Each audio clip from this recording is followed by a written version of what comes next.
Hello, book besties. I'm Alby. And I'm Nikki, Welcome to Backstage with the Book Babes. where we spill the tea on the secret lives of your favorite romance authors.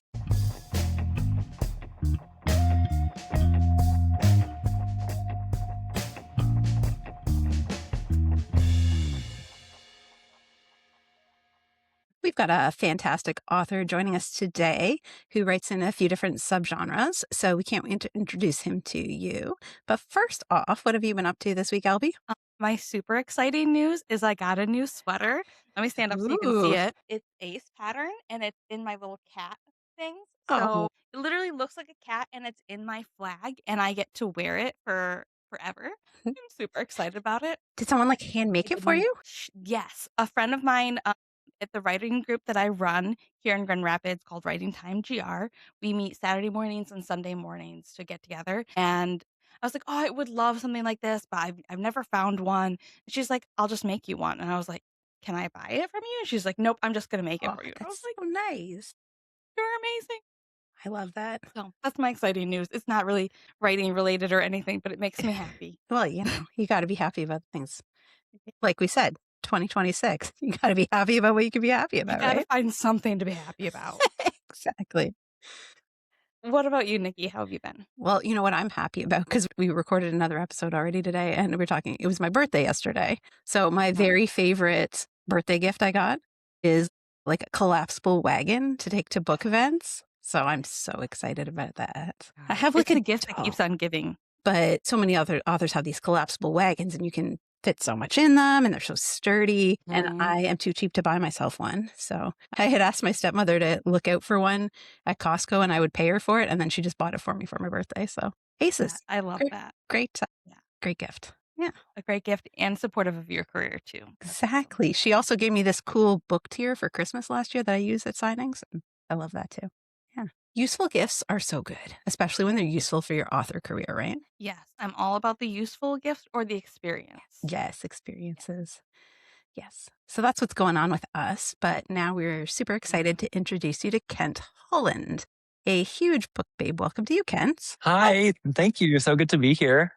So glad to have you. I was trying so hard not to talk during y'all's intro because, Alby, was that Grand Rapids, Michigan? Yes. I'm from there. Are you serious? Born and raised, spent the first 18 years of my life there.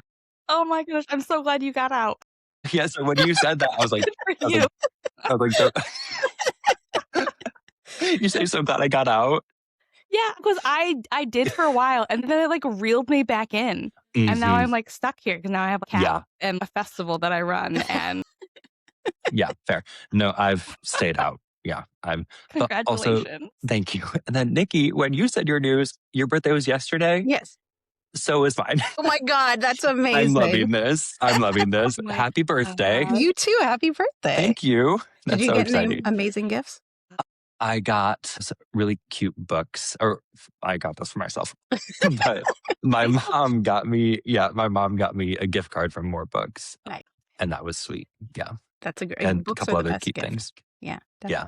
Definitely. Yeah. Amazing. Perfect. Yeah. So we're super excited to have you on and celebrate both of our birthdays. Yeah. And That's so fun. yeah. So you write romances in a few different subgenres. Yes. Can you tell us a little bit about your books? Yes, I would love to.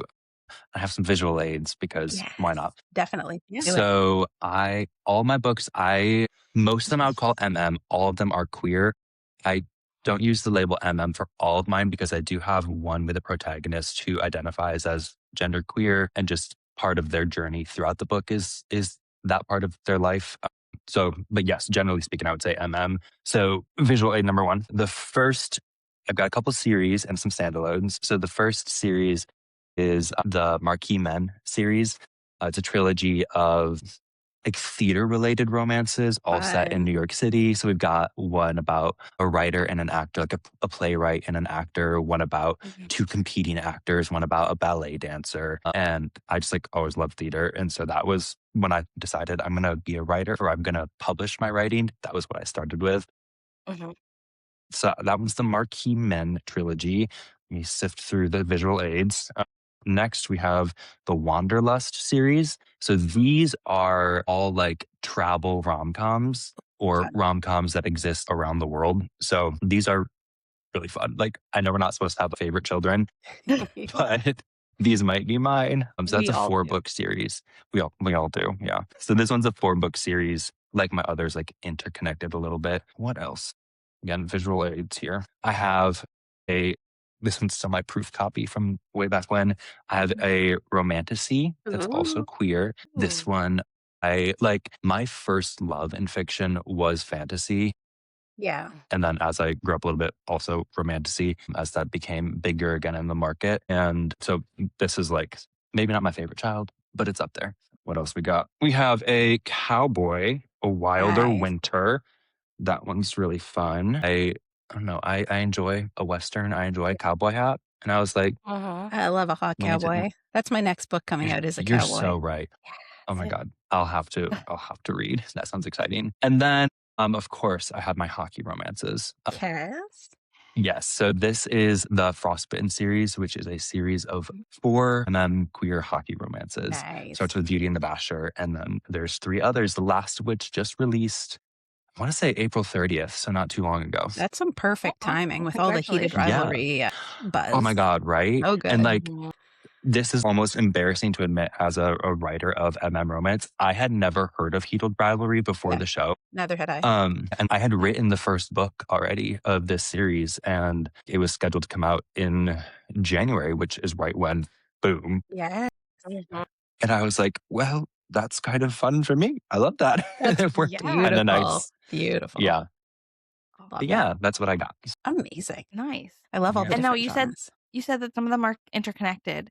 Like, Mhm. are there any that you would say like do not read them out of order, or they are okay to be read out of order? You just get spoilers of who's going to end up with who or something. That's a good question. I always recommend reading a little bit in order because, I mean, granted, they're romances. We know the main couple will end up together by the end. The only 2 I would say must be read in order are here. Sorry, shifting through.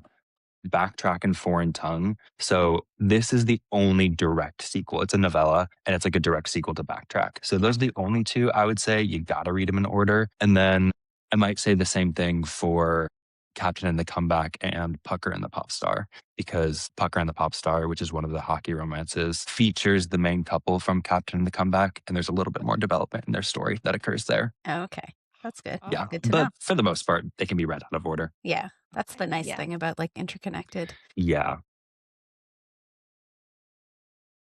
Yeah, because I know some readers are like, oh, I only read this trope, and I don't like that trope. But Right. they Yeah. jump around for that reason. Yeah.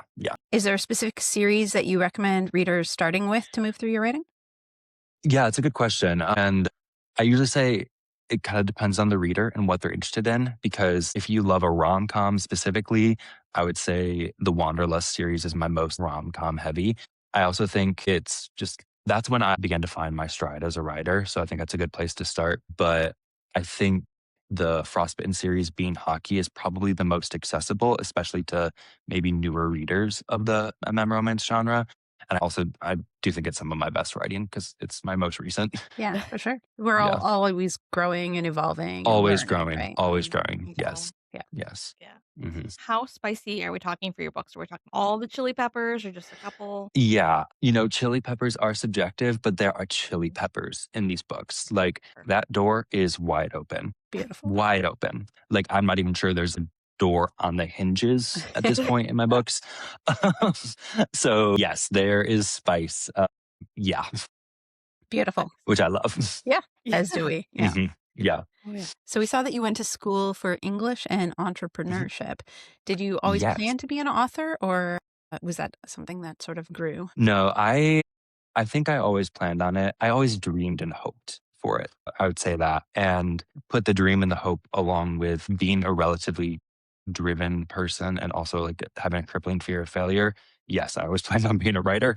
I mean, I have a career that I like pays the bills right now, but one of the reasons I studied English and entrepreneurship was I wanted to become an independently published author someday. And I knew like writing is an art, but publishing is a business. Yeah. And I have always loved writing, but I don't necessarily have that automatic business brain. So I decided I'm going to need to get some training for this, and was really lucky to have a wonderful entrepreneurship program at my school that trained us in, I specifically studied online sales because I knew I'd be primarily selling online, which has been so helpful. As even though I graduated a few years ago, we don't need to say how many. Some of those memories are fresh enough in my mind that I can still think back to, oh yeah, this is how you design a website. This is how you do ads and how you connect with, like, I don't like thinking of readers as customers because I think like to think of them more as a community. Yeah. But from the business side, I'm like, okay, here's how you connect with customers. And yeah, that has been super helpful. And I am very thankful to 18-year-old me for making that decision. Yeah, I that's think really that's the only smart. time I'll say I was thankful to 18-year-old me. Yeah. Yeah. I'm so impressed at you Awesome. planning ahead. Like, I don't think I even had it on my radar that I would be allowed to be an author. Like, it was still Yeah, very trad exactly. Yeah. Yeah. when I graduated. Like, Yeah. we didn't have, like, the indie authorship thing yet Yes. going, Yeah. and I kinda just literally fucked around for my 20s, so I didn't really As do one much. does. Yeah. Yeah. Yeah. Yeah.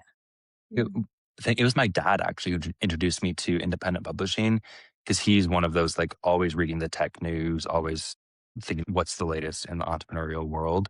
Because he has a very entrepreneurial mind and he knew that I love to write. And he was like, hey, have you ever thought about this? And I mean, I was in middle school and high school, like learning about KDP and reading the stories of independent authors and on forums and stuff. So very thankful to him for inspiring that path for me.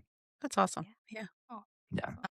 So, do you think because of that background that you would say that you came into this doing things a little bit differently than other authors or anything? Basically, any advice that we can get? I'm not sure how different what I was doing was. And when I went into it, I told myself, I'm just going to be a sponge. And because there are so many people out here who are publishing, who are writing, and I want to absorb everything from them that I can and learn from them. And I also told myself, like, we're not going to give up. Like, we are going to keep doing this. And again, I don't know if this is different from other authors, but I told myself, like, success is not going to be a specific event. Success is going to be incremental. Yep. And back before I published Showbiz Baby, I had not written or not published anything. And so I decided, like, that's a marker for success is Showbiz Baby has been out in the world. And if anything, the piece of advice that I've given to some other authors who are just starting out is what I was saying earlier about like writing is an art, but publishing is a business. Because I think a lot of us who are writers don't love the marketing side of things or the business side of things. Like, can't you just read my book? Like, why do I need to make an Instagram graphic? Like, why do I have a Canva Pro account? Yeah. It's like, but learning to put on different hats has helped me be most successful of like, okay, today I'm focusing on my writing hat and I'm going to be sitting down and outlining and drafting a scene. And then, okay, now today I'm in my business owner hat and I am going to be doing inventory, tracking sales, making an ad, like all that stuff. And everything has its time, everything has its space. And I tried to adopt that mindset pretty early on. So that maybe that'll be helpful for someone. I don't know. Yeah, for sure. I think it is. Like you do really Okay. like when you're first starting out, you don't know. Like none of us, I don't think, Yeah. know how much work you put into it that's not writing, you know? Just the Yeah. marketing Like takes up so much time. just marketing takes up so much time. Yeah. Yeah. For Yeah. sure.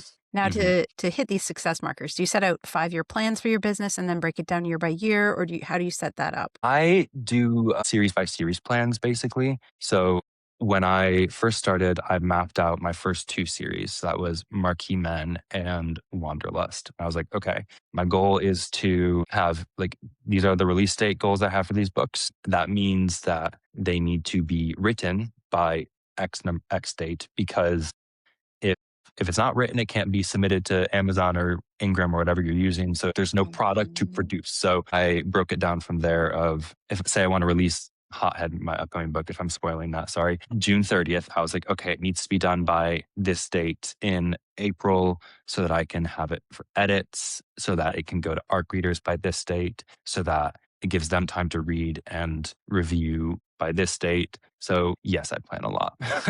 Also, I see the cat. That's precious. What's the cat's name again? This is Callie. She's the one who just insisted on moving in with me. As she should. I Hi, showed her my Callie. backyard. Yeah. Trying to Yes, get I do Callie plan a my lot. tea. Yeah. That's smart for sure. My cat is still asleep, so she didn't get to see Callie. I don't even No. see him. I don't think mine's in here right now. He must be downstairs. Usually he hangs out in either his carrier or we have a little cardboard box like Scratcher that he likes to lie in. Yeah. Yeah. We bought him the most comfortable, cushy, soft bed. Refused to sleep in it. He Refused. wants the box that it came in, right? This cardboard scratching box, that sounds like a great place to lay. Yeah. She's this beautiful animal. It's like, bed? No.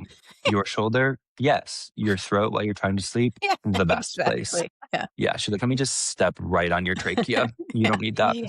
You don't need to Yes. breathe or swallow. You're No. fine. She's like, I'm your world. Like, I give you life. What more could you need? Cats be like that for sure. Completely. Well, she's trying to get on the she's nuzzling your microphone. She's gonna got have something to say. Seriously. She has a lot of opinions. Mhm. Yeah. And good for her. Yeah. Good for her. Stand up for your rights there and your voice. Yeah. Yes. You were talking earlier about success is incremental, and Yeah. I hear all the time about these authors that were overnight successes, and I'm like, Mhm. yeah, they've been publishing for 10 years, Yeah. but now they're an overnight success. Sure. Yeah. But is there something that would happen that you would be able to say, like, Mhm. this is it, I've made it right now as an author, like this is the pinnacle Mm. that's not monetary? Yeah, I do love that question because I think success is best measured not by money. The moments where I have felt the most successful or like, yes, I've done what I set out to do is when any reader, but specifically queer male readers have reached out to me and said like, hey, I don't normally read, or maybe I haven't read many romances before, but I picked up your book or one of your books and like I just saw myself in this scene, or I felt seen or heard or represented in a way that I haven't before, because like that is just so beautiful and important to me. Because I think that's the power of fiction, is to reveal truths and build empathy. And like a story has weight and value and beauty. And when you read someone's story that, even if it is completely different from yours in terms of experiences, identity, etc., there's a ability to see like the universal humanity in that. And so when a reader who maybe has a completely different identity or experience reaches out and says like, wow, I still saw myself in this, even though this is not my lived experience, I think that's beautiful. And then when someone reaches out and says, this resonated with my lived experience, I think there is something for the reader specifically that is so validating about that. Because I know that's been my experience. Like back when I was in my teens and hadn't come out yet, like reading books where I saw my like stories like mine, it gave me hope. It gave me like a sense of there is something better, there is something else. And I've had a few of those moments where readers have reached out and said like, this really touched me, or this affirmed something, or this just spoke truth to me. And for me, I'm like, I don't care how many books, I mean, I do care how many books I sell, but at the end of the day, big picture, like for me, it is not about how many books do I sell or do I make it on a list, a best-selling list, but like, is someone touched by my words or encouraged by my words or brought joy by my words? And if that's the case, I've made it. Yeah, And definitely. that's what I care about. Yeah, that's beautiful. Awesome. And I think that's just Thank you. one of the things about books, right? They just bring people together. You know, somebody on the other side of the world could be reading your words, and hundreds of people at the same time could be reading the same book and all experiencing different things and connecting that way. And that's one of the things about books and writing that's human, right? It's the human experience. Yeah. Like I had a reader from Germany reach out to me a couple weeks ago. I don't speak German. I'm very glad he speaks English so we could communicate. But he was like, hey, I came across your book. I read it, and just the way you portrayed, I don't remember what he said necessarily, but he was like, I really appreciated that because it made me feel seen as a queer person in my experience. I was like, thank you. I wouldn't, because I think it's so beautiful because like I never would have been able to go meet this person in Germany and like share my values or beliefs, but through the power of fiction, we were able to connect that way. That's so nice. Yeah. So getting to where you are now as an author, what is the most innovative thing you've done, or even something that you've done that's really made a difference in forwarding your career or your writing? Good question. Because I mean, we're all just trying everything that we can think of. I like to think of the metaphor of throwing spaghetti at a wall and seeing what sticks. Yeah. I was just thinking the same thing. Yeah, me too. Like we are all out here with like a broken flashlight and a broken magnifying glass being like, what's going to work? What's going to work? I don't know. The things that have worked for me, strong, active social media presences that are not just about my book, because it's great to advertise your books on like social media and everything. But I think it's even more valuable to connect with readers and with that community and fellow writers, because we're all humans first. And I'm not my books. I'm a human, and I want to like see and connect with people. So I would say that's been huge. Again, thinking about it as a business when need be has been really big. But then like the biggest mindset shift for me was giving up perfectionism, which is so hard for me. I am, especially when it comes to my art, like I want every word and punctuation to be perfect, which is impossible. And I finally had to like let go of that and just say like, okay, I see everything it could be, which makes it hard to sometimes see what it is. And, but then I think like, because I'm also an avid reader, never when I read a book do I think what that book could be. I just think what a beautiful thing it is and that I have. And so recognizing like it might not be everything I think it could be, but like don't discount what it is. Don't discount the work that went into it, and know that like, okay, we can take what we've learned from mistakes in book one, improve in book two. So like kind of with that, with each of my books, I told myself I was going to focus on a different part of my craft and honing that with each book or each series sometimes. And that helped me let go of the need to have everything perfect. Because I thought, okay, I want to spend like this series or this book really focusing on honing like my ability to write multiple points of view. Or this next one, how to do like good witty dialogue. This next one, like how to write a sex scene right? In a way that is like funny, artistic, interesting, et cetera, whatever. And then those like they spiral and they build and we revisit them as necessary, but that's been really helpful. Awesome. I really like that. Yeah, I think it's hard because I'm the same. I'm like, oh, it should be perfect. But the reality is if you you'll spend forever, your entire life making something perfect, and then you'll never get to all the other ideas that you have. Exactly. Yeah. And also I think about some of the really big authors. And if you go back and read their first book, Yes. it reads very differently than their work now. And so it kind of puts it in perspective, like, you're not comparing your chapter 2 to somebody else's chapter 10. Yeah. Those are different things. I do think that's really good advice. Like read the first book of anyone and their latest book, and you can see that growth. Like, okay, they got published with that one. Like, cool. And even when you look at some authors that have hit really big, like I'm specifically thinking of Elle Kennedy. Like she published her Off Campus series, and they did really well for her. They got really really big, but they've been re-edited like since she got picked up by a publisher, and they've all been re-edited because so you look on our blurbs, it says re-edited at this certain time, and you see that a lot with authors who have been in the business for 10 years or who have hit big somewhere along the way. And that's, the reality is you can always go back if you're indie published. You can always go back and can always fix things iterate, later can if you always want improve. to. Yeah. Yeah.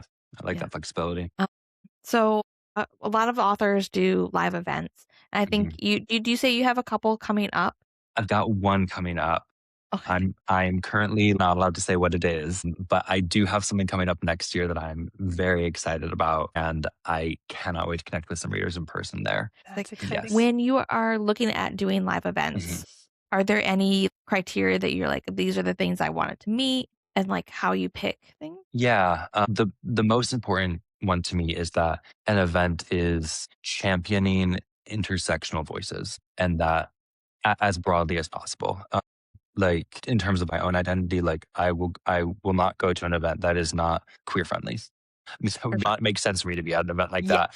But like I would, even if it was for romance or queer romance, I would want to just be aware of who's backing this, what's funding this, so that I can be as ethically informed as possible. Because that is something that this is going to be a bit of a tangent, if that's okay. It's okay. But something that I've really wrestled with being an independent writer is the prevalence of Amazon in independent publishing, because that is something that is very challenging for me to want to engage in and support as someone who does not agree ethically with a lot of their business practices or corporate practices or corporate culture. I mean, the existence of billionaires goes against a lot of what I stand for as an individual, which is why I donate a percentage of the sales of paperbacks from Amazon to LGBTQ plus charities, because I want to engage in ethical capitalism as best as I can. Not that capitalism will ever truly be ethical, but we are trying our best out here. Yeah.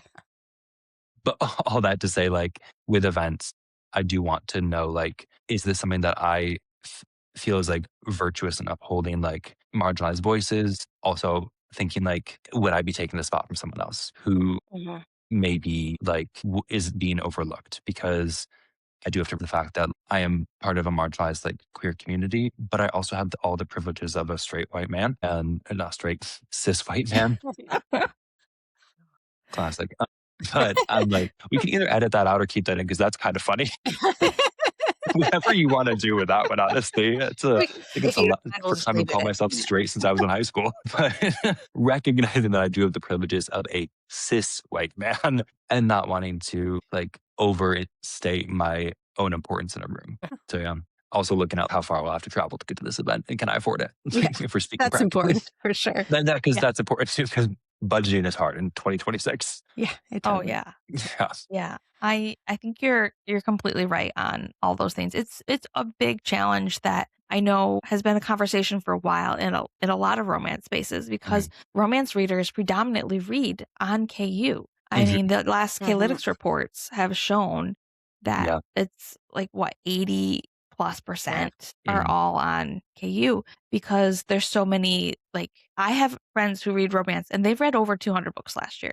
You cannot physically buy 200 books, like not economically. No. So I get it, but it is hard to work with Amazon. You just have like, it's one of those things of, it's a business decision. I don't like it. Exactly. And what can I do within my community to offset it?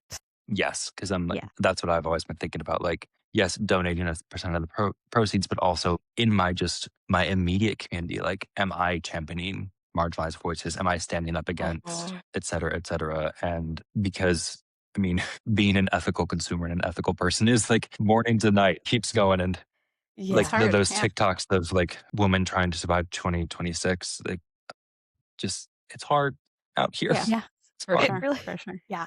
Yeah. Simon decided that moment was the perfect time to make an appearance. So he's now behind my laptop. He decided not to crash the camera of it. He's now directing this episode. He will make all the decisions. Yeah. I love that. He wanted to lighten the mood a little, because he's like, 2026 is depressing. It's hard. He's like, it's rough. It's rough out here. For a cat who has to do nothing with his life. Right. There we go. So my question is, coming from this entrepreneurial background, do you have any suggestions of things you do to make live events even more attractive to readers to come to like meet you and potentially buy your books and become super fans? Yeah. I mean, I'm always trying to think of like incentives. So for instance, with my website, like selling direct books, I always offer little things that go with the book, like whether that's stickers. I mean, everything will be signed.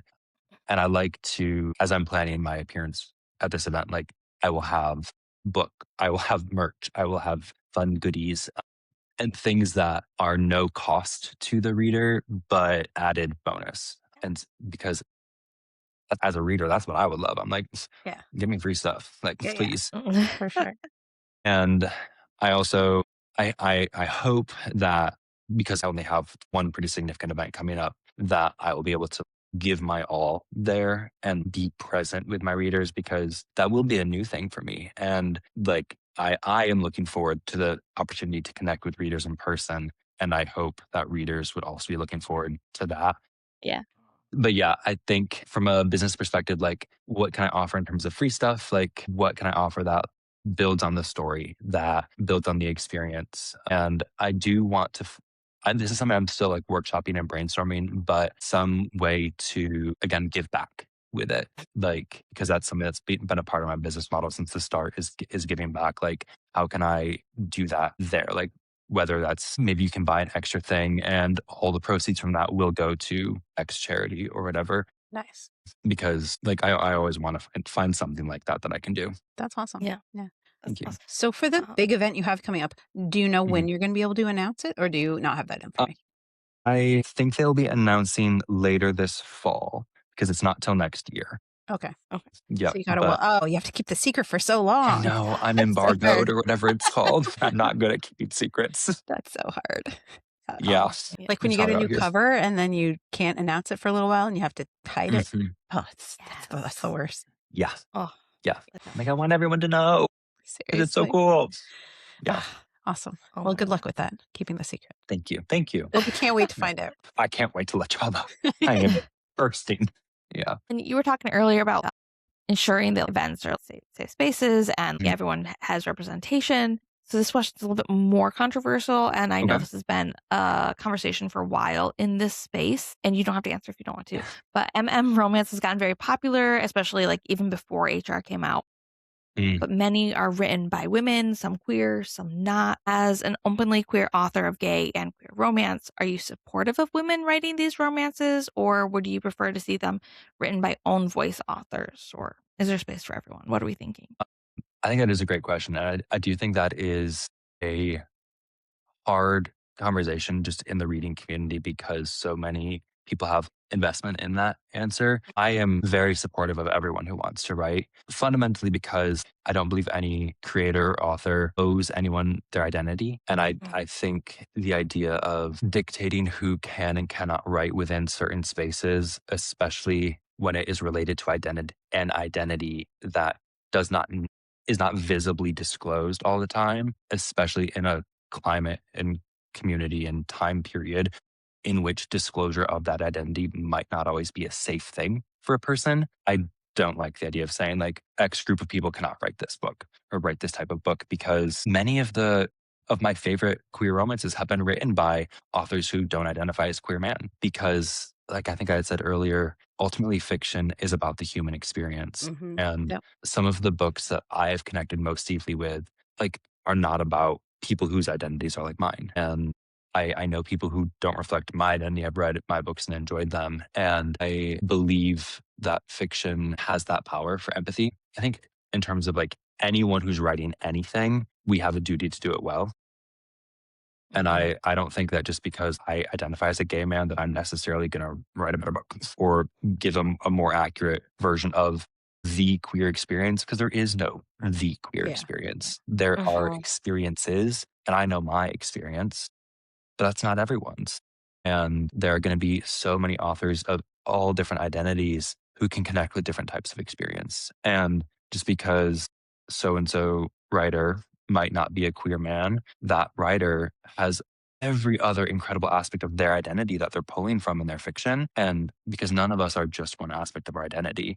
And so they're crafting characters and stories that I can't because I'm not them. And the more diverse voices I believe we can have in fiction, the better it will be. I think it is valuable if, as readers and writers, we approach first with empathy and curiosity rather than defensiveness, Mhm. Yeah. which I have to remind myself of sometimes too. But recognizing like one of my mottos, I guess, as a writer is like queer joy. And I've pushing the slogan queer joy is hot for my upcoming book, but like queer joy and joy is for everyone. Mhm. Like, Mhm. because it is a human experience and joy is human and love is human. And we experience all those things in different ways. Like people's experience of joy is different. People's experience of love is different. People's experience of interest in and experience of these things is different. And who am I to say who can or cannot experience it? Yeah, for sure. Yeah. Lengthy answer to that No, question. it But was. I think that's an important question, and I think it deserves a lengthy yeah, answer, right? Like it's thank important you. to look at and think about it. And I think it goes back to what we were talking about earlier about how books connect us all, right? Because when it comes Mhm. right down to it, we are all just humans, right? That's all Yeah. we are. Yeah. Yeah. I Mhm. know we like to have our communities and our tribes, and we like to separate Yeah. ourselves, and there's so much division. But when it comes right down to it, we're all just humans, Yeah. Mhm. and we Yeah. all experience the same things. And I think we're all Yep. just Mostly. trying our best. Yeah. Yeah. Like, that's it. Yeah. Like, am I going to make mistakes? Yes. For Am I sure. going to Yeah. learn from them? I hope so. I hope so. Yeah. You Yeah. know, I would. Yeah. That's the key thing. I'm like, because I know I'll make mistakes. I know I have made mistakes, but I'm just trying to put a foot forward and another foot forward in joy and love and hope and doing my small thing to make a world a better place. And I'm not going to assume anyone else is not doing the same thing. Like, Yeah. assume people are acting in good faith, assume people are acting out of a place of love and care. And yeah, it's made my life a lot more joyful to think that way. That's Yeah. awesome. Love that. Yeah. So, but if we were talking back to Heated Rivalry, are you seeing an increase in sales or interest in your queer romances since that hit so big? Yes, I certainly am. And interestingly, I've seen the biggest increase in queer male readers because I can't speak to the non-queer man experience, but a lot of my friends who are queer men have not read queer romance before, whether they were readers or not, just like either hadn't been exposed to it because going back to marketing, oftentimes marketing doesn't necessarily target us, which is not a bad thing, but it just misses us sometimes in the algorithms. But I've seen more of my friends drawn towards queer romances. I've noticed like in tracking ad data, which is horrifying that we can track all this data about people clicking on our ads. Like, let me just be clear, incredibly dystopian. And I am sorry that I'm a part of the dystopian in this area of seeing the demographics of people who are viewing stories or ads or whatever, noticing an uptick in male views, which I think has been just interesting. And it does make me excited that the romance community is becoming broader with people who have had HBO and TikTok and saw this show. And then they get to see this entire beautiful literary world.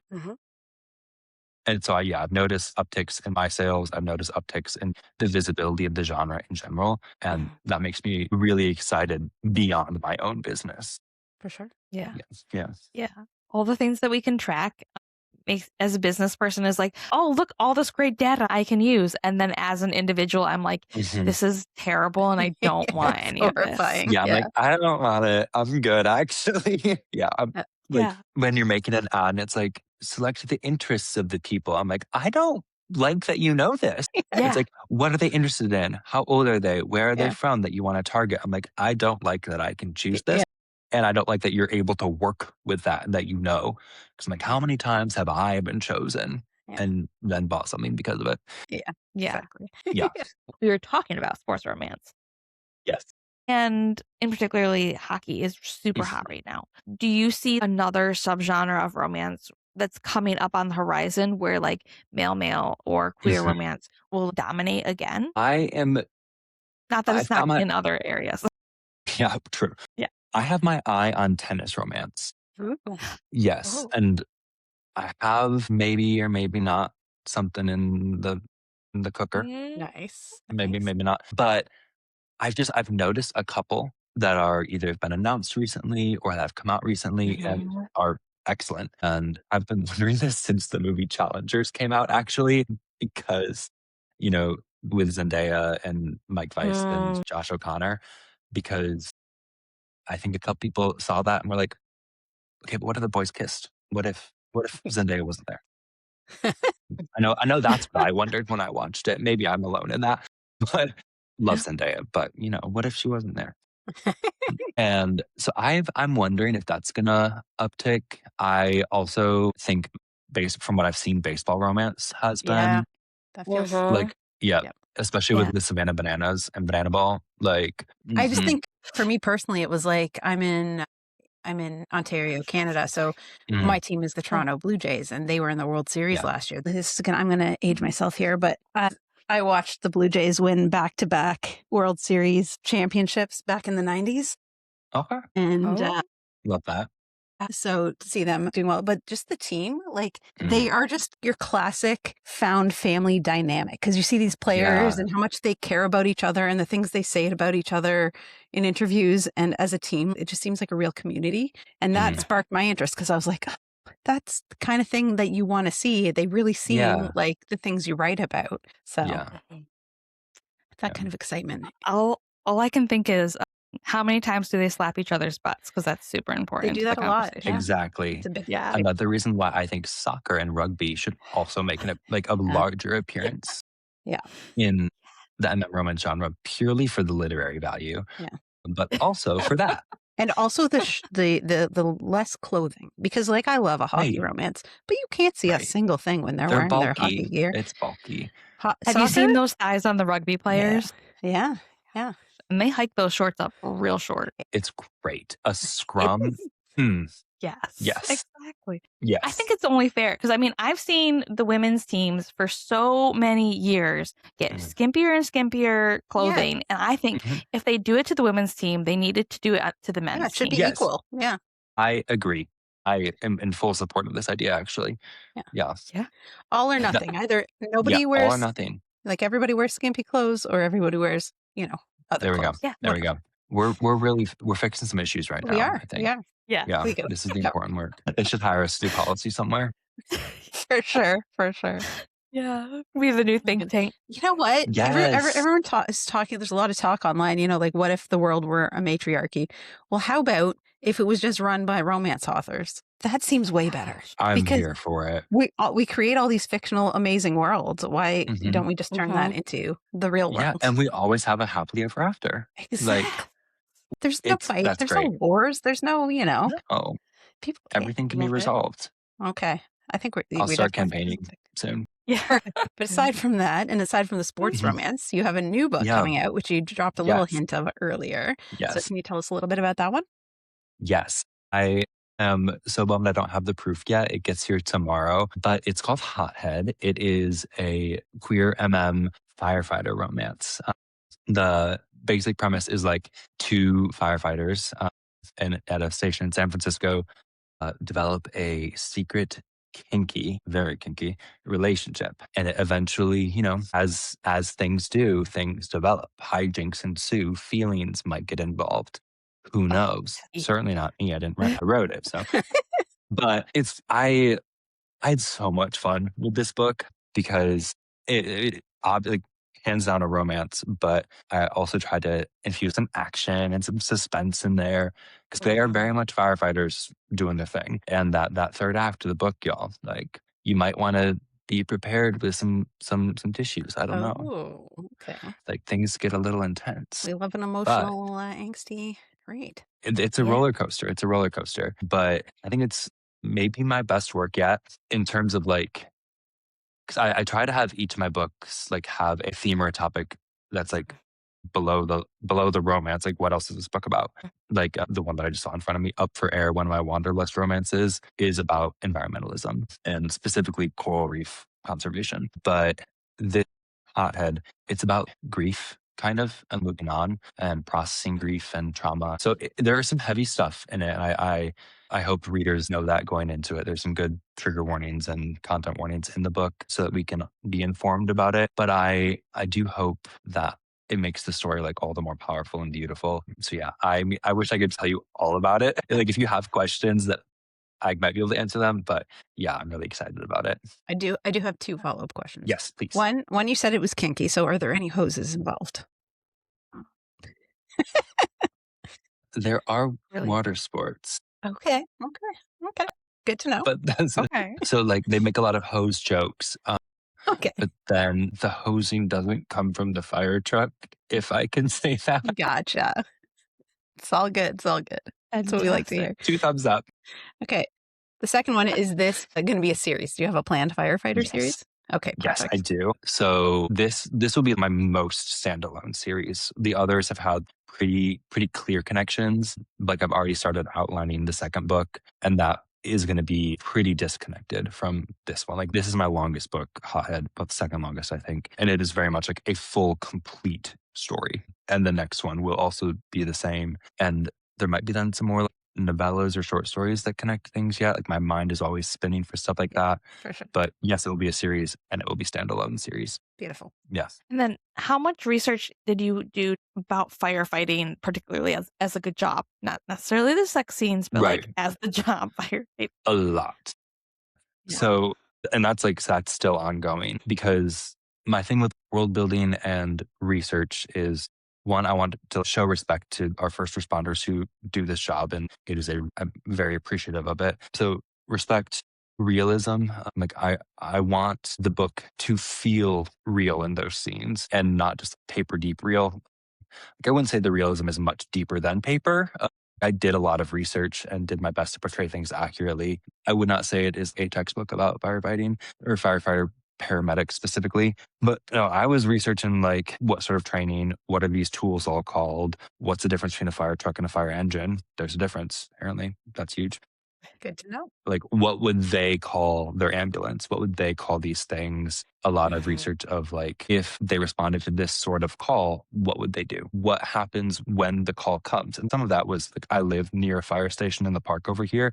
And sometimes I just like walk past and be like, oh, I hear an alarm going off. What is it saying? Be like, okay, so that's what they hear when they're in these situations. Reddit forums, all this stuff, the websites of like the San Francisco Fire Department. I like researched them specifically because it's set there, and the station I used was a real fire station up until the 1970s, and then it closed down.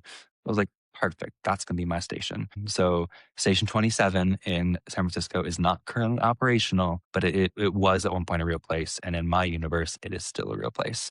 Nice. So yeah, a lot of research, which I enjoy that. I love research and reading. And I want to present my readers with something that has had effort in it, has had Perfect. some like true work put into it without it becoming bogged down in the technical details, because it's not a techno thriller. Yeah, for sure. Yeah. For sure. Yeah. So putting all that work into it and your heart and soul and everything, how are you going to celebrate your release once it's all done? Ooh, that's a really good question. What am I going to do? I'm going to take myself out to dinner, take a day off from writing probably. Because I do try to write every day, but I think I will take a well-deserved break. And because it's coming out in the summer, so it'll be June 30th is when it comes out, I think I might take a little vacation. It's been too long since I've been on the beach. So maybe I'll hit up a beach, bring my book with me. It's a very intense beach read, but maybe I'll take some beach read photos. I don't know. Something like that. Do you have any ideas for how I can celebrate? I don't know. We're so bad at this. We always talk about it. We always ask authors, and a lot of them are like, yeah, we just move on to the next one. And everyone, a lot of people have the same thing. Like, we just struggle because, you put so much of your work into it, but there's so many spots where you stop. Like, you finish writing a first draft, and then you go through edits, and then you send it to beta readers or editors. And then by the time you're publishing it, you're like, I've been working on this book for so long, but you've already started your next book. So yeah, I'm like, I'm into the next one. Like, so I'm sure I'll do something. But when I submitted it to ARC readers, I went out for a nice dinner. So they celebrated that. That's what the beach sounds nice, though. That sounds like a great way to celebrate. Yeah, it really does. Yeah. Just relax. Yeah. Definitely go for some nice warm weather and a relaxing day. It's been so rainy here it won't this spring. happen, it's been like constant rain and not that warm either. It's wild. I live in the South now, so it is very warm here. Okay. Yeah. Oh my gosh, no. All right. So I love a firefighter one. I'm really excited about that one. Now, we've asked you all these questions. What is one question that you would like to ask all of our readers and listeners? Ooh, yes. And sorry, keep then going. they'll post their answer in our Instagram or on our YouTube. So love you that. can read that. Yeah. I've kind of a two-pronged question, or like a two-part question maybe. So first, for readers who identify as any aspect of like the queer community or LGBTQ plus community, like what aspects of your life or your experience have you seen in literature that you're excited to have seen, or that you maybe have not seen that you would be appreciative of seeing? Not because I'm necessarily the one to write those, but like as I'm in dialogue with other authors and in this community, I'm like, how can we be representing more aspects of truth? How can we be representing more aspects of reality and stories and all that? And then I'm always just curious, like, what drew people to the romance genre as readers and writers? And what was it for you that brought you to this wonderful space? Because I think we all have maybe similar but different stories of what brought us here. And I think it's so cool and beautiful hearing, like, how did you end up in the place of happily ever afters? Like, what brought you here? I want to know. For sure. That's awesome. Yeah. Good questions. Yeah, definitely. And then we have one final question for you, which some people think is our hardest one. But if you could read any trope for the rest of your life, but only one, what would it be? Ooh. Okay. This might be a hot take. Friends to lovers. Ooh, I love friends to lovers. I just think it's so sweet. Yes. And like, I think I love the idea of the history there, and like the knowing, and then that moment, like, are we not just friends? Like, I think there's something so beautiful about that. It would be sad giving up my enemies to lovers, but I think I would have to choose friends to lovers, which, you're right, that is a very hard question, but That's what my gut is telling me. Good. Go with Could your gut. we compromise and go with frenemies to lovers? Or Even better. friends to enemies to lovers. They had the falling out. That's an arc I Okay, like. that's a good Yes. one. That's good. Yeah. It just makes me be like, what happened? Yeah. I want to Right. know. Yeah. Like, what's the tea? And how are you Come going to on. fix it? Immediately. Yeah. Mhm. Yeah. And how are we going to fix this? I need to know. I need to stay up until 3 a.m. reading to find out. Yeah. Yeah. For Yeah. sure. Oh my God. That's a Awesome. good question. Yeah. So thank you so much for coming out today, Kent, course. and letting us peek behind the curtain of your author Yeah. life. Could you remind our listeners how they can pre-order Hothead? Yes. Great question. So there are 2 opportunities. If you want the ebook, you can pre-order the ebook on Amazon because the ebook is exclusive to KU. So the pre-order is up now. If you would like to order the paperback, you can't pre-order paperbacks via Amazon, but I am selling direct with my paperbacks. So if you pre-order on my website, which I believe I've sent you all that link, if you're able to share that, that'd be wonderful. You can pre-order the paperback there. It'll be signed. There might be some fun little goodies in there that I'm going to keep a surprise for y'all. Perfect. And it'll have been held by the hands of Kent Holland and blessed by my cat Poppy Seed, who is currently presiding over the situation right now. But yes, my website or Amazon, you can pre-order that. Perfect. Yeah, we'll definitely share that link. We're going to post all your links in our show notes. But can you also Wonderful. tell us where our listeners can find you on social media, your handles and everything? Yes. So on Instagram and Threads, I am Kent Holland Writes, no spaces, no caps. And my last name is Holland. And Substack is just Kent Holland. And those are all linked on each other. So if you find one, you'll find them all. No Facebook yet. I need to make one eventually, but Yeah. Mostly I just cross-post my things from Instagram to Facebook, so I don't have to worry about it. So to my page. That's a good advice. Thank you. I will. Yeah. Cool. So you don't have to come up with a bunch of new content.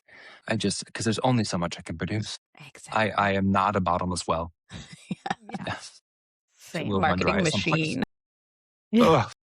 Yeah. I'm like, I just feel I'm like, just hook me up to a monitor and just take the marketing out of my brain, please. Like, if that was a thing that existed, I would do it. Seriously. So true. Awesome. All right. Well, to all of our listeners out there too, if there are questions that we forgot to ask Kent that you think we should have, drop them in the comments below. Maybe he'll come in and answer them for you. Perfect. Yeah. Thank you so much for coming on. It was great talking to Thank you. you. And, It was so much fun being here. Like I said, my first podcast. Thank you so much. That was so sweet. We're glad we could be your first. Yeah, I'm loving the connections, like hometown, birthday. That's beautiful. Meant to be. Beautiful. Awesome. Yeah. Thanks so much. Well, thanks, y'all.